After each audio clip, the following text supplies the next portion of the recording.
1 Corinthians, the 10th chapter, verse 1 through 5. We're going to ask Gabar,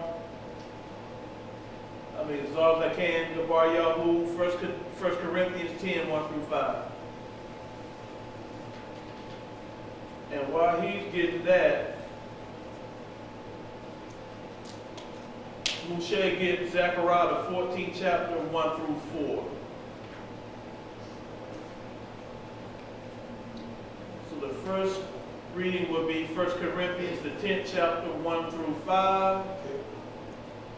And the second one will be Zechariah, the 14th chapter, verse 1 through 4. 1 Corinthians 10, verse 1.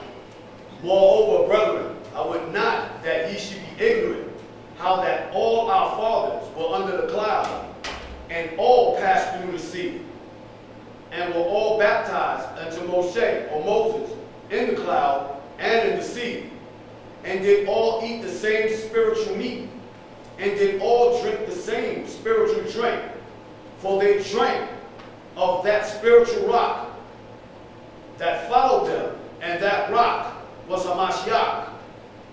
But with many of them Elohim was not well pleased, for they were overthrown in the wilderness. And one more. We won't get one. Sorry. Okay, verse 6. Now these things were our examples, to the intent we should not lust after evil things, as they also lusted. Okay, so read that one more time.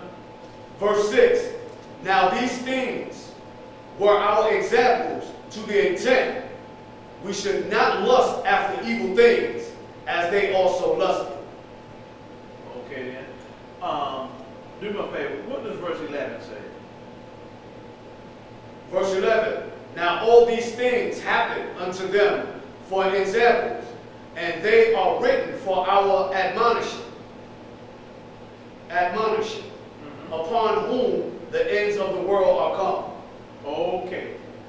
So we see here, we got the nation of Yashra'al, we got Apostle Shaul speaking to his brethren, who are Israelites, and where? Corinth. Anybody know what Corinth was? Greece. Okay. So they were what? Greek.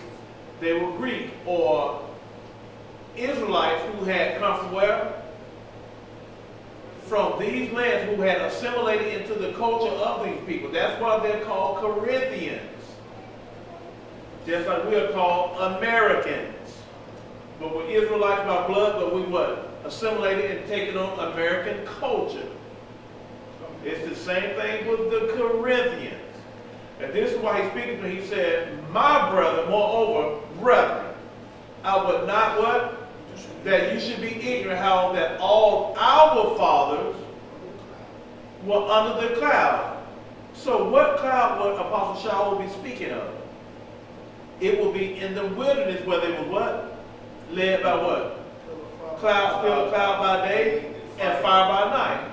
So you know during that time in the wilderness there was no such thing as a Greek, there was no such thing as a Roman, there was no such thing as a Corinthian, there was no such thing as any of those modern day names that you would hear during that time. So he would have been speaking about his brethren, his people under the cloud. So we're speaking and we're seeing this because Paul is talking about all of this, because all of this took place where? In the wilderness. So when we go to verse 5, you still got the close again. Read verse 5 for that. Listen to verse 5 and say what it said. Because remember, we're in the wilderness. 1 Corinthians 10, verse 5. But with many of them, Elohim was not well pleased. But with many of them, Yahuah our Elohim was not pleased. In the wilderness, he was not pleased with them. For they were overthrown in the wilderness. So they were overthrown in the wilderness. Who overthrew them in the wilderness? Yahuah did. So, what would we call this right here? This very moment, this very process of what is going on here? It's a purging. Then he said 2/3 of my people shall be cut off. Where did he say they're going to be cut off at? In the wilderness. So you still see what's going on here. And nothing is going to change. It's the same thing that's going to happen with us. Because you're going to have some what? You're going to have some runaway Negroes or some, or some rebels. And when I say run away, you know, run away from the script, doing their own thing. And this is going to cause them to be what? Overthrown and purged out. And that's why I tell you, he told you that none of his people were going to be left behind. He was going to save all of them. We'll tell you, that's the easy part. He's going to deliver you. He's going to save you from these lands of your captivity. Now, somebody else is going to sojourn back into these places, but he's going to pull you out of them. But the task is going to be is making it out of that the wilderness and entering into that rest. Because you haven't entered into the rest in the wilderness. That's a process that prepares you to enter into the rest. Okay, I'll keep Moshe. Get thanks, Dr. King. Moshe, get you got Zechariah? Yep. Zechariah, the 14th chapter, 1 through 4. Behold, the day of Yahuah cometh, and thy spoil should be divided in the midst of thee.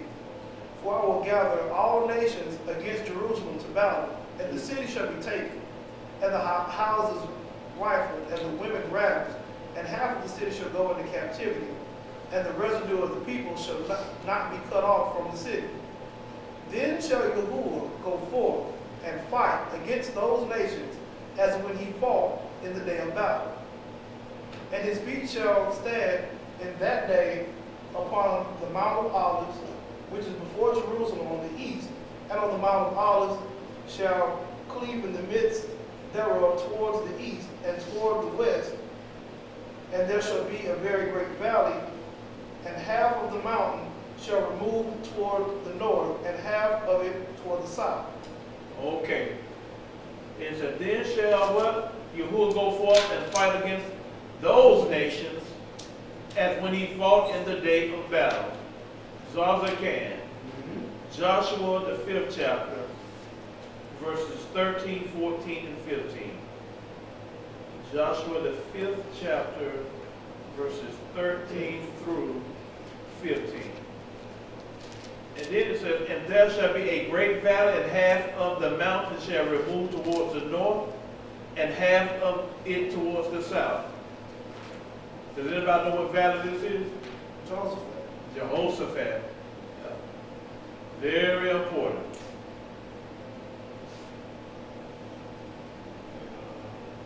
You said Joshua. Joshua 5, right? Yeah, yes, sir. Joshua 5. 13 through 15. Joshua 5, verse 13. And it came to pass, when Joshua was by Jericho, that he lifted up his eyes and looked, and behold, there stood a man over against him with his sword drawn in his hand. And Joshua went unto him and said unto him, art you for us or for our adversaries? And he said, nay, but as captain of the host of and he said, nay, but as captain of the host of Yahuah, and I am now come. And Joshua fell on his face to the earth, and did worship, and said unto him, what saith my sovereign unto his servant? And the captain of Elohim's host said unto Joshua, loose your shoe from off your foot, for the place whereupon you standeth is set apart. And Joshua did so. Okay then. So this is the day of battle that is spoken of when we read in Zechariah. When it said, then shall Yahuah go forth and fight against those nations as when he what? Fought in the day of battle. So when we read in Joshua, we see this taking place. So he said he's the captain of what? The host of who? Elohim. So we already read in one instance where Michael, what does he do? He leads and he fights, but he's commissioned to fight on what? Behalf of the nation of Yashra'al. Now, would this be Michael right here? Fighting on behalf of the Yashra'al? Or would it be actual, just like I said, when Yahuah would go forth and fight against those nations that he fought in the day of battle? What would let us know that this wasn't Michael? You mean Michael the angel? Mm-hmm.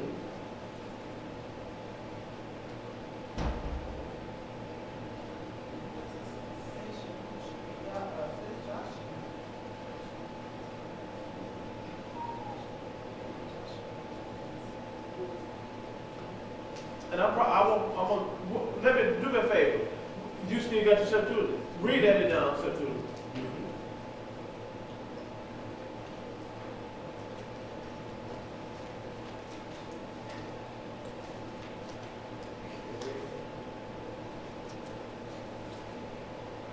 Because one thing the kids, one thing we were never permitted to do was what? We didn't bow down and worship Malachim. You know, I thought that was true.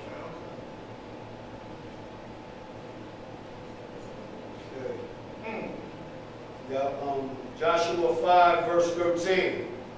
And it came to pass when Joshua was in Jericho, that he looked up with his eyes and saw a man standing before him. And there was a drawn sword in his hand. And Joshua drew near and said to him, Art thou for us or on the side of our enemies? And he said to him, I am now come, the chief captain of the host of Elohim, or Yahuah. And Joshua fell on his face upon the earth, and said to him, Sovereign, what commandest thou thy servant? And the captain of Yahuah's host said to Joshua, Loose thy shoe off thy feet, for the place wherein you now standest is set apart. For the take off your shoes, for the place now you stand is what? Set apart. Does that sound familiar? Huh? Was that ever spoken to anybody else? And who spoke to Moses and gave that same command? Why are y'all whispering? Like y'all scared to ask me. He was spoken to Moshe. And who was speaking to Moshe? Okay then. So this is not some stranger foreign. It would be different if this same message hadn't been spoken and given before.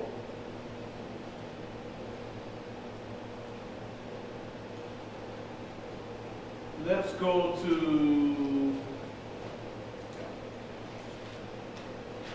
as long as I can, if you don't mind, get Zechariah or Zechariah 14, verses 14 through 18.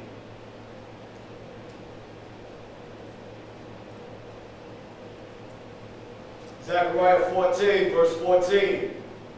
And Yahudah or Judah also shall fight at Jerusalem, and the wealth of all the heathen round about shall be gathered together, gold and silver and apparel in great abundance.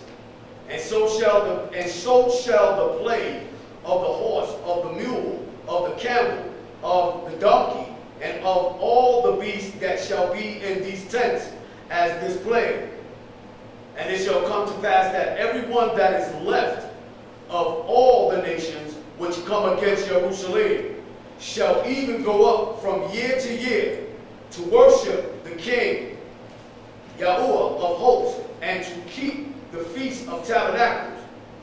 And it shall be that whoso will not come up of all the families of the earth unto Jerusalem to worship the King, Yahuah of hosts, even upon them shall be no rain. Okay. 18. 18. And if the family of Mizraim go not up and come not, that have if the families of Mizraim go not up and come not, that have no rain, there shall be the plague wherewith Yahuah will smite the heathen that come not up to keep the feast of tabernacles. Okay then, so now, when he said, and he said, and Yahudah, what, shall also fight at Jerusalem?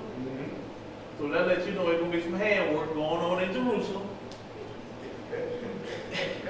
And it said, and the wealth of the heathen round about shall be what? Gathered together. Gold and silver and apparel in what? Great abundance. How, did we not leave out that exact same rate out of this rain? We left with just for all these people gold and silver. And we left with fine raiment, apparel, apparel. Then it said what? And so shall the plague of the horse, of the mule, of the camel, and of the ass, and of all the beasts that what? Shall be in these tents. And this plague, so everything. Not only are he going to hit them with plague, but their camels, because you got to remember, during this time, the camel and the horse, all these things were very important to people at these times. Because, you know, one way they went into battle was what? By horse and camel. Yeah. Very important. Yeah. So he's going to set a plague. He's going to touch everything. And he's going to go throughout their tents. Then it says on what? And it shall come to pass that everyone is what? That is left. Everyone that is left of all the nations which what? Which came against Jerusalem. So that lets you know now, that's why I always tell people, there are going to be some nations that are going to wake up and they're going to be smart.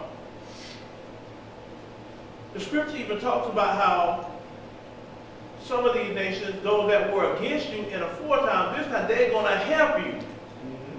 And a lot of nations, they're not going to be on the side of the wicked. They're going to do all they can to what? Help you to return. And so those would be okay. But of the ones that what? Side with this world system and fight against Israel, he's telling you what's going to happen. He said, and it shall, what was that? That came against me shall go from year to year. Yep. And they're going to do what? Worship the King, yep. Yahuah of hosts, and keep what? The Feast of Tabernacles. Yep. But y'all ever know why they go to none of the other feasts? They weren't permitted to do those. Yep. That's what I said. Torah, it never goes against the script. It always stays with the script. And you go to show you, these particular nations here, you ought to know that they're not one particular nation. Because when we talk about the strangers, we did talk about what strangers. We talked about Ger, who was permitted to keep those feasts. But you know these are not Ger. Why? Because they're sided, they're Confederates, and they're fighting against you. That's why he's saying, he's specifically talking about tabernacle. Because everybody's going to come to Jerusalem annually to do what? To do what? Worship the King. And keep the Feast of Tabernacle. Then it said, and who's what? And it shall be that whoso will not come up of all the families of the earth unto Jerusalem to what? To worship the King. He said what? He's going to cut the rain off. He's going to stop the rain. And you know what happens when you stop rain? You can't eat. He's going to plague you with famine. Is that not the same thing happened down in Israel? It says there shall be what? A plague where the Yahuah will smite the heathen that cometh not to keep the Feast of Tabernacles. We're going to go to Revelation, the 7th chapter, verse 4 through 8.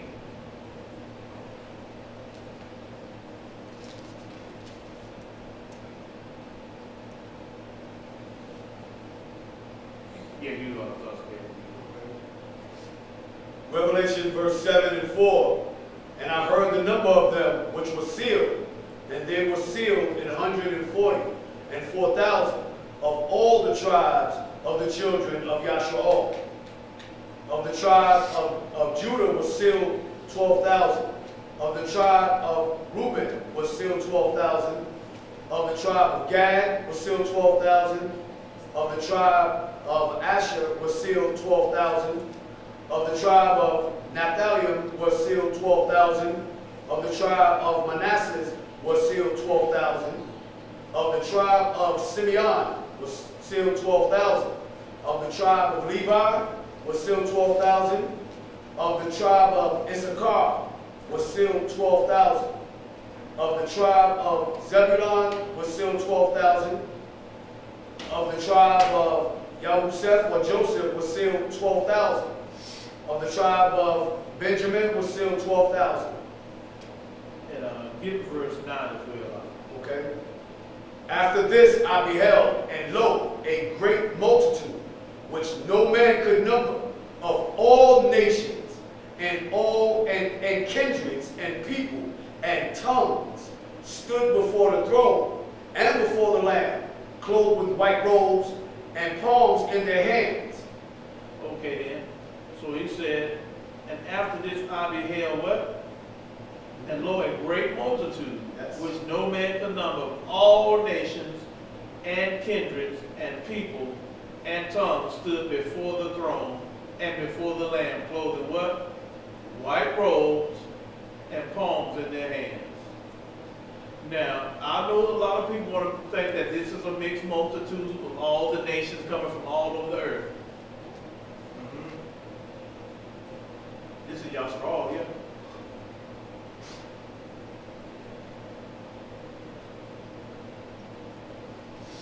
The sign that gives away is what? White robe and the palms.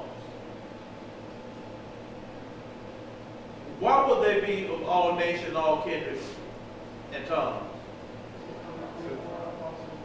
Say it again, Pt5.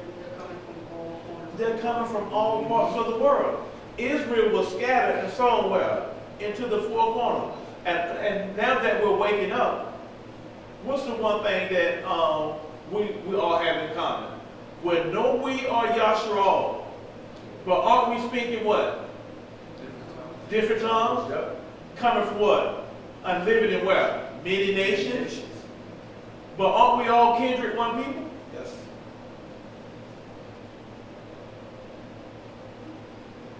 And this is what a lot of people get confused on. No, this is Yashra'al here.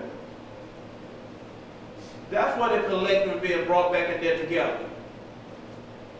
Many tongues, many people, many nations, one and kindreds.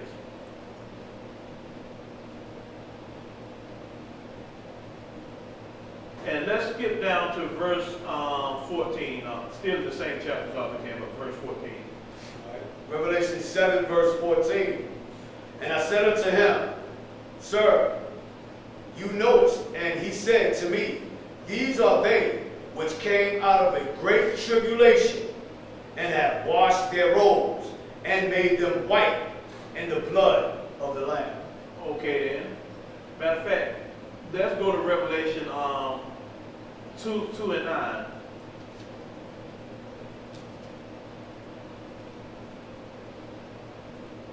Revelation 2, verse 9. I know your works and tribulation. I know your works and your what? Tribulation. Tribulation. Go ahead. And poverty. But you are rich. And I know the blasphemy of them which say they are Yahudim, and are not, but are the synagogue of Hashatan. He said, I know your works and your tribulations. Revelation was written speaking of concerning the future of the nation of Yashra'al. He said, these are they that came through what? Great tribulation. Came out of the great tribulation. Because remember, there's supposed to be a remnant of Israel that what? That make it through what? The tribulation, and then so they're going to do what? Have washed their robes and made them white in what? The blood of the Lamb. Who was the blood of the Lamb? Every time we deal with the blood of the Lamb, at what time was it for the nations? It always pertains to the nation of Yashra'al. And what was the purpose of the blood? Was it for the removal of the atoning of what? Of the sins of the nation of Yashra'al? What did the high priest Caiaphas say during his time? Did he tell the people it was necessary that what? One man should what? Should die. Die for the nation, which was Yahuah, the Yahudi. He said not only for Yahudah, but who? Also the children that were scattered abroad. One man should die. What was the purpose of this man dying? His blood had to do what? To be shed. What did John say? Behold the Lamb of who? The Lamb of Yahuah, which what? Taketh away the sins of the world. Not the whole world. Not the whole world. Yashra'al.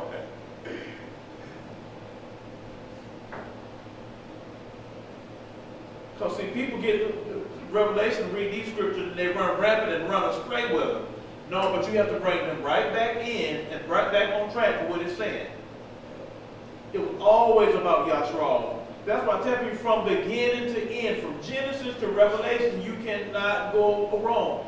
It's for Yashra'al. And the other nation benefit from Yashra'al being back in their prospective place and being back what? In a car, a unity with one with the Most High.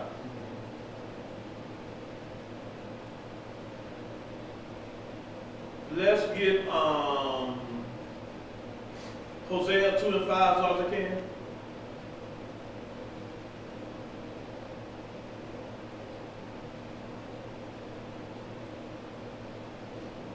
Hosea 2 verse 5. Oh, I'm sorry, my bad. 15, verse 15. Hosea 2 verse 15. And I will give her her vineyards from thence, and the valley of Achor for a door of hope. And she shall sing there, as in the days of her youth, and as in the day when she came up out of the land of Israel. Okay. The valley of Achor, when she came up out of the land of Israel, she hid it in the wilderness. Now, let's look at something, and we're going to stop right here. And this is my last scripture we're going to read right here. Micah, the 7th chapter. And we're going to do verse 14 through verse 20. As far as I can. Micah 7 verse 14. Feed your people with your rod, the flock of your inheritance, of your heritage, which dwells solitarily in the wood, in the midst of Carmel.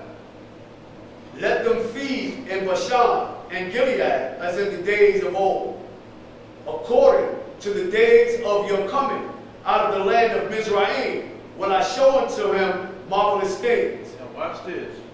The nations, the nations shall see and be confounded at all their might. They shall lay their hand upon their mouth, their ears shall be deaf. They shall lick the dust like a serpent. They shall move out of their holes like worms of the earth. They shall be afraid of Yahuah, our Elohim, and shall fear because of you.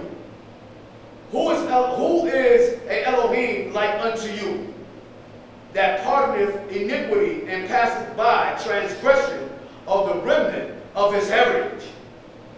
He retaineth not his anger forever, because he delighteth in mercy. He will turn again. He will have compassion upon us. He will subdue our iniquities. And you will cast all their sins into the depths of the sea. You will perform the truth to Yaakov and the mercy to Abraham, which thou hast sworn unto our fathers from the days of old. Hallelujah. We're going to stop right there, and you see he's dealing with the nations here. And you see, they see his wrath. And you see their response to his wrath. And he said, they said, what? Lick the dust like a serpent, shall move out of their holes like worms of the earth, they shall be afraid. And so when we see this, you see Yahuah is doing something on behalf of his people. He's dealing with the nation. So we're going to stop right here. And next Shabbat, we will continue this, and we'll get into about licking the dust off of our feet, or, you know, and we'll see how some of these camps go astray. But are they wrong? Not so much as what they're reading, right. But there's a time and a place when Yahuah makes all of this happen. Right. So, with that being said, Shabbat Shalom, everybody. Shabbat Shalom. Love each and every last one of you. May Yahuah keep you and baruch you and show you favor until next time. Shabbat Shalom. Shabbat Shalom.